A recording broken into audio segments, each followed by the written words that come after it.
Welcome to Chat and Chill podcast. Enjoy the story. Leaving this place. The rain poured heavily, blurring the streets into a sheet of white. Droplets streamed down Hannah's face, mixing with her silent tears. Just 30 minutes ago, she had felt like the luckiest woman alive. All her efforts had finally paid off. 1 month from today was supposed to be her wedding day.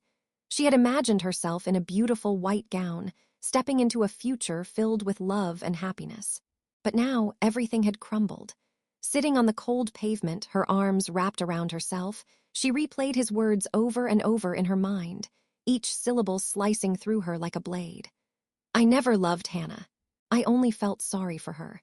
The only person I truly love is Vivian. If she ever comes back, I'd cancel the wedding without a second thought. Damn, that's cold, man. She's been with you for so long. If you never wanted to marry her, you should have just said so from the start. How was I supposed to know she'd stick around this long? I never forced her to stay. His friends had laughed, their voices filled with mockery, and she had quietly walked away. Not even the bare minimum of respect had been given to her. When she got home, her clothes were soaked, and her phone had died from the rain. She changed into something dry, then collapsed onto the bed, her mind spinning. Not long after, the sound of the front door opening pulled her from her thoughts. Ethan had returned. The scent of alcohol clung to him as he stepped inside. "Why didn't you come? My friends and I were waiting for you. You embarrassed me." She didn't respond. Only then did he turn to look at her. She sat still, staring into the void, her entire being radiating coldness. "What's wrong? Why are you suddenly acting weird?" "I was just thinking, what am I to you?" He furrowed his brows, clearly irritated. Running a hand over his face, he answered half-heartedly. "What do you mean? You're my fiancé, obviously. Stop asking nonsense and wasting my time." Something clicked inside her. How had she not realized it before? He never loved her. He didn't even pretend to care. "You don't love me, do you? The person you love is someone else." Her voice was eerily calm. Watching her carefully, he hesitated. But maybe the alcohol in his system made him bold enough to be honest. "Fine. If you really want to know, then yes, I love Vivian. She was my high school sweetheart. She's overseas now.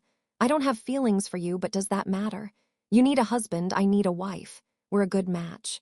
All those times you told me you loved me, it was all a lie." "Yeah." His blunt response shattered the last of her illusions. She clenched her fists, forcing back the tears threatening to fall. "Then let's not get married. Tell your parents it's off."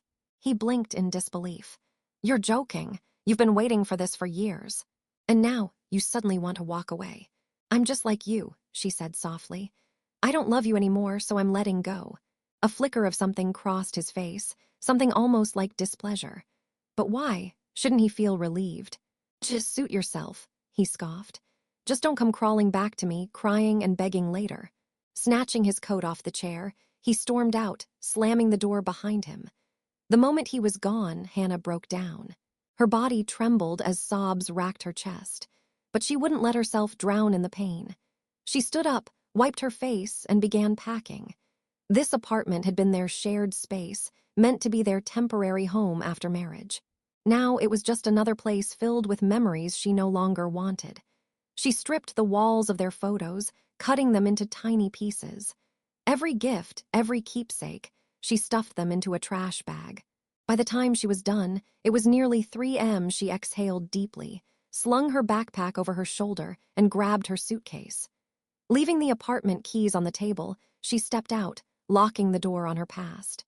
Downstairs, she tossed the trash bag into a nearby dumpster, then loaded her belongings into her car.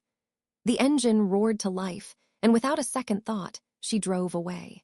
She had hesitated before. Her company had offered her a position in another city with better pay. Staying had seemed like the right choice back then, but now there was nothing left to stay for. As she merged onto the empty highway, the city lights faded behind her. A new beginning awaited. Ethan stumbled through the front door at 11 a.m. the next day, carrying a bouquet of roses and a neatly wrapped gift box. He had been out all night, expecting at least one missed call from Hannah. Not a single one. She must be furious, he thought. He did drink too much last night and might have said some things he shouldn't have, but he wasn't worried. Hannah loved him too much to ever truly leave. This wasn't the first time she had threatened to break up. She'd stormed off before, disappearing for a few days at most. He only ever had to say a few sweet words, and she'd come running back, obedient as ever. At this point, marriage with her was inevitable. He was nearing 30, and his parents were pressuring him to settle down. Marrying her would at least keep them off his back. As for Vivian, she wasn't back yet. If she ever returned, well, he'd figure that out later. Smirking to himself, he kicked off his shoes and called out in a playful tone. "Hannah, I'm home. I'm sorry, baby. I was drunk last night and said some stupid things. Don't take it to heart, all right." Silence. Frowning, he turned around. Only then did he notice something was off. The room felt empty. His eyes landed on the wall where their engagement photo had once hung. Now the frame was gone, and in its place lay torn pieces of the picture, sliced in half. Panic started creeping in. Dropping the flowers onto the table, he rushed to the bedroom. He yanked open the wardrobe. Empty. Her clothes, her shoes, even her personal belongings gone. Even then, he remained calm. She was probably just trying to scare him. A few days, and she'd be back just like before. Shrugging, he tossed himself onto the bed, burying his face into the pillows. Within minutes, he drifted into sleep. A few hours later, his phone rang. Groggily, he reached for it. His mother's name flashed on the screen. "Hello," he mumbled. "Son, how's the wedding planning coming along?" "It's fine, Mom," he replied lazily. "Are you sure? I've been trying to call Hannah, but she's not answering. Do you know if she's with any relatives?" "She doesn't have any family left," he said impatiently. "That's why she didn't ask for a big dowry. I'll call her later." Hanging up, he exhaled in annoyance. How dare she ignore his mother's calls? Picking up his phone, he dialed her number. Nothing. Frowning, he tried again. Still nothing. Just the cold, automated response of the service operator. A sinking feeling settled in his stomach. Sitting up abruptly, he opened their chat. She had blocked him. The panic fully set in now. He quickly called her closest friends. One by one, they all gave him the same answer. They didn't know where she was. His hands clenched into fists. This wasn't like before. For the first time, a terrifying thought struck him. She had actually left. Heart pounding, he dialed her company. "Miss Hannah," the receptionist responded. "She has been transferred to a different city due to work requirements. She will be reporting to her new office at the beginning of next month." The phone nearly slipped from his fingers. She was really gone. The realization left him dizzy. His phone buzzed again. This time, it was one of his drinking buddies from last night. "Hey, bro, last night I think I saw your fiancé standing behind the door while we were talking." Ethan's stomach twisted. "I think she heard everything. That's why she left early. She might have heard the part where you said you'd drop her if Vivian came back." His blood ran cold. "Why the hell are you telling me this now?" he barked. His friend sounded surprised. "Didn't seem like a big deal. You went back to drinking, so I thought you didn't care." Slamming his phone down, he jumped out of bed, hastily pulling on fresh clothes. He had to find her. Switching out his SIM card, he tried calling her again. Still nothing. Meanwhile, in a new city, Hannah was busy unpacking. She had kept her phone off all day, focusing on settling into her new apartment. She knew someone would try to contact her, but it didn't matter. Her circle was small. Her colleagues barely knew her, and her job in chip testing required high confidentiality. As she was sorting through her things, her work phone buzzed. A message. "Your fiancé is causing trouble at the old office." She inhaled deeply before typing back. "He is no longer my fiancé. Please handle it however you see fit." The response came quickly. "Understood." For the first time in 24 hours, she smiled. Just as she was about to continue unpacking, her phone rang again. She answered. "Hello. Miss Hannah, this is Victor. I'll be your supervisor. You are expected at the headquarters in 2 days. Please arrive on time and maintain discretion. Security is of the utmost importance." "I understand. I'll be there." Hanging up, she glanced around her nearly organized room, taking in the fresh start before her. Finally, she exhaled. She crawled into bed, pulling the covers over herself. Tonight, for the first time in a long while, she would sleep soundly. 14 days. That was how long it had been since Ethan last heard from Hannah. It was as if she had disappeared off the face of the earth. No one knew where she was. No one had seen her.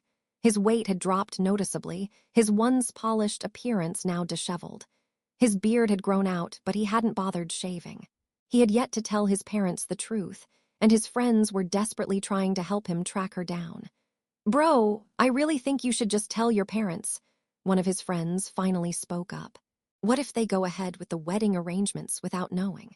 Ethan ran a hand through his unkempt hair, staying silent. "Yeah, man, just be honest. You were waiting for Vivian anyway, right?" "Exactly. You were never planning on sticking with Hannah forever. The real woman you're marrying is Vivian. Hannah was just a placeholder. Just rip the bandage off, bro. We'll help you smooth things over." Their words slowly sank in, and after a moment of contemplation, he reached for his phone. His fingers hovered over the dial pad, hesitating for a split second before he pressed the call button. "Hello, Mom." "Ah, my son, what's the matter?" I've decided to cancel the wedding with Hannah. She's not the right one for me." Silence, then his mother's voice turned sharp. "Are you kidding me? We've already invited the entire family. The wedding is in 2 weeks and now you want to cancel. How do you expect us to show our faces after this?" "Just tell them it's postponed for now," he reasoned. "Don't worry, Mom. I promise I'll find you a much better daughter-in-law." His mother was still fuming, but paused when she heard his next words. "She's beautiful, well-educated, and makes good money. You'll love her, I'm sure of it." That caught her interest. "Oh, she earns well, does she? And she's good with housework." "Of course, she's perfect." She sighed, the anger slowly fading from her tone. "Fine, I'll tell the family the wedding is postponed. But you better introduce me to this girl soon." "Don't worry, Mom, I will." Hanging up, he exhaled in relief and turned to his friends, a triumphant grin on his face. Handled. The room erupted in cheers, and soon rounds of drinks were being passed around in celebration. As the night progressed, an idea struck him. "Hey," he called out, leaning toward one of his friends. "Can you get in touch with Vivian's cousin? I need some updates on her." His friends, eager to please, quickly made a few calls. Within an hour, a young man named Lucas arrived, joining their drinking session without hesitation. After some casual conversation, Ethan finally got to the point. "So, I heard your cousin, Vivian, is coming back soon." "Yeah, she's coming back next month. How did you know?" "Oh, just rumors," he said, feigning nonchalance. "She's still single, right?" Lucas took another sip of beer before responding. "Yeah, she's single, well, at least for now." Ethan's grip on his glass tightened. "What do you mean?" "She's coming back to get married. My uncle and aunt already arranged everything." The words hit him like a truck. His entire body tensed. "What did you just say?" Lucas blinked in confusion at his sudden shift in tone. "I said she's getting married. It's an arranged match." Before he could finish, Ethan grabbed him by the collar, yanking him up with terrifying force. "Who the hell is she marrying?" he roared. "Dude, let go. I can't breathe." His friends immediately tried to intervene, but he shoved them off, his eyes burning with rage. "Mother beep asterisk, answer me," he shouted, shaking the young man violently. Lucas, struggling against his grip, finally managed to free himself and, without hesitation, threw a punch straight at Ethan's jaw. The impact sent him sprawling backward, momentarily dazed. The room fell silent, but the moment he regained his senses, the anger surged back tenfold. Reaching for a nearby beer bottle, he smashed it against the table, gripping the jagged remains tightly before lunging at Lucas. The sharp glass connected with his head, shattering completely. Chaos erupted. Screams filled the air as people scrambled away from the fight. Lucas staggered before collapsing onto the ground, blood pouring from the wound. His eyes fluttered shut. For a moment, everything stopped. Ethan stared at the scene before him, his breath ragged, his hands trembling. What had he just done? The sirens came next.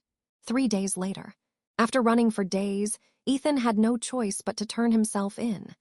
Now he sat in a cold prison cell, his head hanging low. His parents had just left, their tear-streaked faces making him feel worse than he already did. The officers didn't even bother hiding their disapproval as they led them out. And then another visitor came.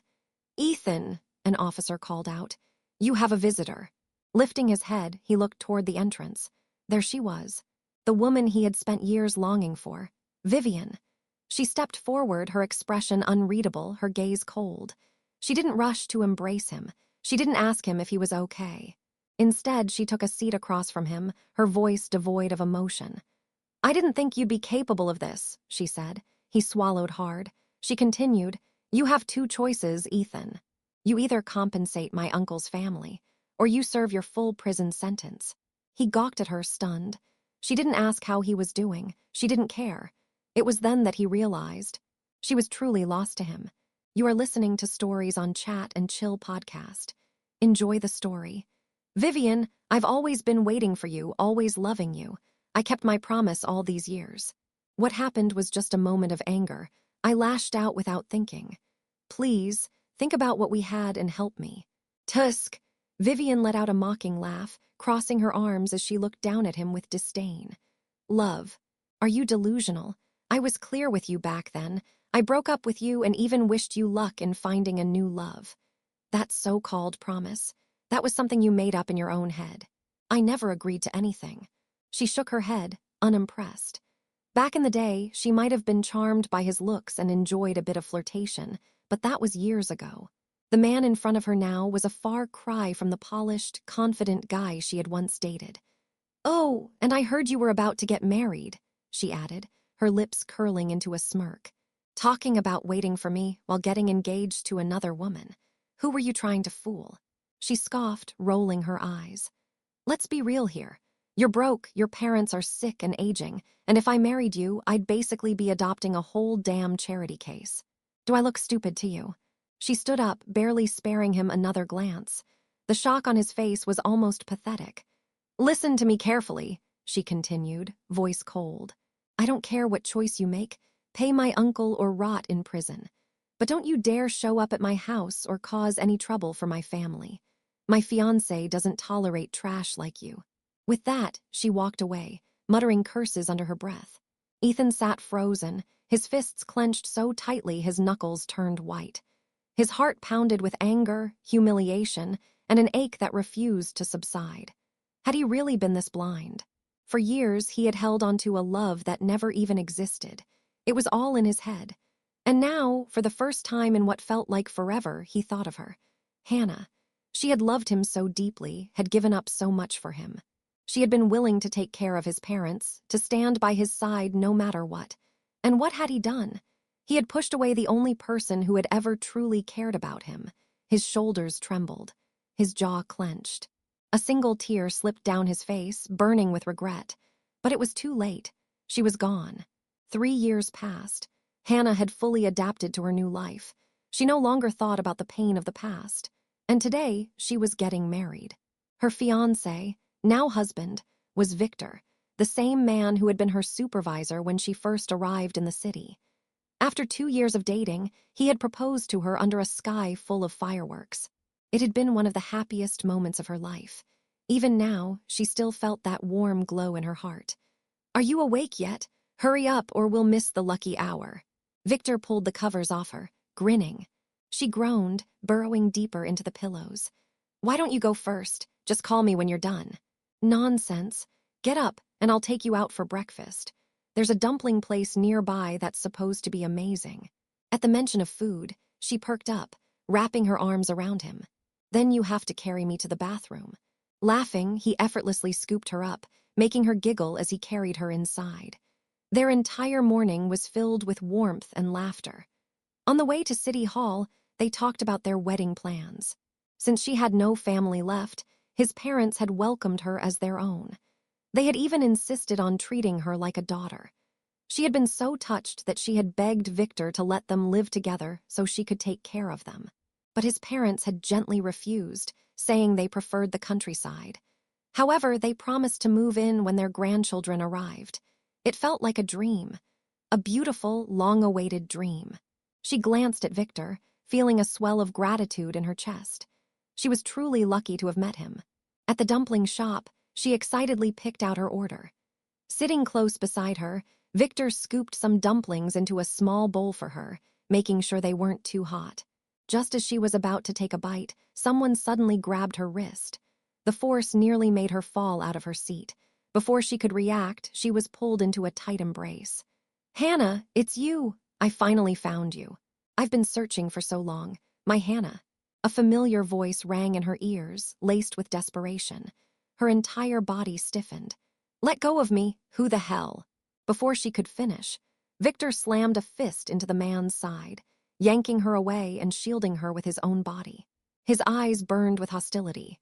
The man, groaning, staggered to his feet, and that's when she saw him. Ethan. He looked nothing like the man she once knew. His frame was gaunt, his complexion sallow. His sunken cheeks and dull eyes made him look years older than he actually was. His clothes were those of a laborer, stained with dust and sweat. Hannah's stomach twisted in shock. Ethan, what the hell happened to you? His eyes brightened, as if her recognition alone was enough to give him hope. Hannah, it's me. So much has happened, but I finally realized it. You're the one I need. My parents miss you too. Let's start over. She stared at him in disbelief. Was he serious? Did he really think she would take him back after everything? She scoffed. I don't need you, Ethan. I haven't needed you for a long time. She turned slightly, gesturing toward Victor. And while we're at it, let me introduce you. This is my husband, Victor. We're getting married next week. The color drained from Ethan's face. No, that's not possible. You belong with me. You can't marry him. Victor's expression darkened. He had heard about this man before. And now that he was seeing him in person, he felt nothing but disgust. His grip on Hannah tightened protectively as he stepped forward, his voice low and dangerous. I suggest you walk away now. Why can't she marry me? Ethan's voice was filled with desperation. I think you should watch your words and actions. If you continue harassing us, we won't hesitate to press charges. Hearing Victor's firm warning, Ethan stiffened. He knew he couldn't afford to make a wrong move. Just then, the dumpling shop owner arrived, demanding he leave immediately. With no other choice, he was forced to walk away, his shoulders heavy with defeat. Watching his retreating figure, Hannah felt a nagging sense of unease. And she was right. A few days later, just after she had dropped Victor off at the airport for a business trip, she returned to her company, only to find an unexpected visitor waiting at the entrance. It was Ethan's mother. The moment she spotted Hannah, she rushed forward and clutched her arm tightly. Hannah, my dear child, I've missed you so much. My son is still waiting for you. Annoyed, Hannah pulled her arm free and coldly stated, Ma'am, I haven't been with your son in 3 years. I am married, and our wedding ceremony is next month. Please do not disturb me anymore.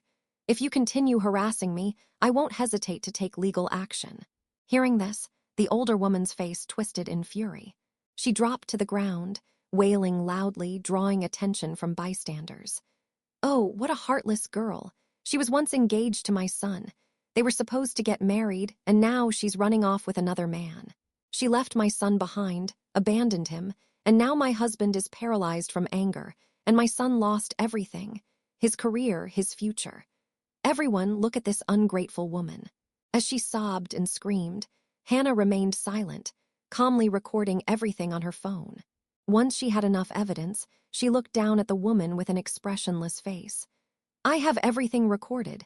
Expect a lawsuit for defamation. The older woman's dramatic act crumbled instantly. She shot up, grabbed Hannah's arm again, and snarled. You think I'm afraid? If you don't want me to cause trouble, you'll come back and take care of my son. Give us money and look after our family. Otherwise, I will ruin your reputation. Shaking her off, Hannah massaged her sore wrist and signaled for the building's security guards. They quickly escorted the woman away, but before they could get too far, Ethan arrived and rushed to his mother's side, shielding her protectively. Please, she's my mother. Don't hurt her, he pleaded, pulling her away. Yet even as he tried to calm her down, she continued to hurl curses at Hannah. Mom, stop, he finally snapped. I already told you, there's nothing between me and her anymore. You're embarrassing me. What are you so afraid of? She's an orphan with no one to protect her. If we keep pushing, she'll have no choice but to give in. A wave of exhaustion crashed over him. Holding his head in his hands, he nearly shouted, Mom, stop this. Someone already filed a complaint about our behavior. If she sues us again, we'll be finished. Do you want me to go to jail again? Hearing this, she finally fell silent, her face paling. Muttering under her breath, she followed him home. Watching them disappear, Hannah let out a small sigh and turned back toward her office. Time passed quickly, and before she knew it, her wedding day had arrived. Her colleagues and friends gathered in celebration, showering her with well wishes. As she stood in front of the mirror, dressed in her elegant white gown, a radiant smile spread across her face. At the end of the aisle stood Victor, looking at her with nothing but pure love. His father gently led her forward, placing her hand in his son's. The hall erupted in applause as the couple exchanged vows, sealing their love with a passionate kiss. Not far from the joyous celebration, a lone figure stood in the shadows, watching. Ethan. He didn't approach. He didn't make a scene. He simply observed from a distance. Then, after a long pause, he walked to the wedding gift table and quietly placed a red envelope inside the box, without leaving his name. And then he faded into the crowd, swallowed by the rush of city traffic. End main story. Thank you for listening. Don't forget to like and subscribe for more heartfelt stories on Chat and Chill podcast. Side story, Ethan's perspective. From the moment Hannah left me, my life spiraled into complete chaos. I was imprisoned, and the massive compensation I owed nearly crushed me. My parents had no choice but to sell our last piece of land to pay off the damages, allowing me to be released on probation. But I was still buried under a mountain of debt. After that, I lost my job. My so-called friends disappeared the moment they heard I was in trouble. Not a single one stayed. Broke and desperate, I had no choice but to become a laborer, moving from one construction site to another just to survive. My father, after selling our land, became bedridden. My mother, overwhelmed with stress, turned bitter, yelling and cursing at me every single day. Even when I brought money home, she wasn't satisfied. She demanded I get married and find a wife to take care of my father. But who the hell would want to marry a man like me? I had no house, no car, no stable job. My youth and good looks were long gone. Still, my mother refused to accept reality. She arranged meeting after meeting, criticizing every woman she found. Eventually, even the matchmakers refused to help her anymore. It took me nearly 2 years of hard labor before I finally cleared my debts. And then I saw her again. Hannah, she was happy. She had someone by her side. That night I got drunk and in my drunken haze told my mother everything. That was when she started tracking her down. The rest you already know. I was humiliated beyond words. After my mother's failed attempts, she still wouldn't give up. I had to threaten her with my own life before she finally stopped. And so, all I could do was watch from afar as the woman I once took for granted married someone else. I stood there, fantasizing that I was the groom, that I was the one waiting for her at the altar. But the dream shattered as reality sank in. It was over. I left behind a small wedding gift and walked away. Years passed. My father died, and soon after my mother fell ill. Despite everything, she still clung to the idea of marrying me off. But by then, I had nothing left. Between caring for her and struggling to survive, my body finally gave out. I died before she did. As a wandering soul, I watched as she was placed in a nursing home, taken care of by the kindness of strangers. Just as I was about to let go and move on, I saw her one last time. Hannah. She had come to visit my grave, her husband and children by her side. Placing a bouquet of white flowers in front of my tombstone, she spoke softly. I hope you rest in peace. In our next life, don't make the same mistakes again. I have repaid the debt I once owed you. And don't worry, your mother is being cared for. She exhaled deeply before adding, you probably don't remember, but the first time we met, I was penniless and had no one to turn to. You were the only one who lent me money when I desperately needed it. Back then, I loved you and wanted to be the perfect wife for you, but you didn't want me. A sad smile flickered on her lips. Our story is over. Goodbye, Ethan. And just like that, I faded into nothingness. The end. Thank you for listening. Don't forget to like and subscribe for more heartfelt stories on Chat and Chill podcast.